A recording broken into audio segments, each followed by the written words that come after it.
Ano po yung kaakibat na responsibilidad ng pagiging isang national artist? Well, siguro yun ang responsibility na mahirap. Kasi kailangan hindi ka nakikita masama bilang national artist. Hindi ka sumasali sa mga balok na politiko. Sir, para po ba sa inyo dapat malinaw ang linya sa pagitan ng sining at politika? Oo. Hanggat maaari, kung lalaw ka sa politika, yung sigurado makakatulong ka sa bayan. Hindi yung politika lang. O yung para sa sarili mo. Paano dapat ginagamit ang sining para makatulong sa lipunan? Maraming paraan.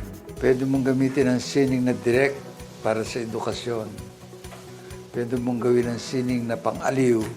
Pero, meron ka rin binibigay na values na pang-edukasyon. So, yung dalawa lang na yun, mahirap gawin yun eh.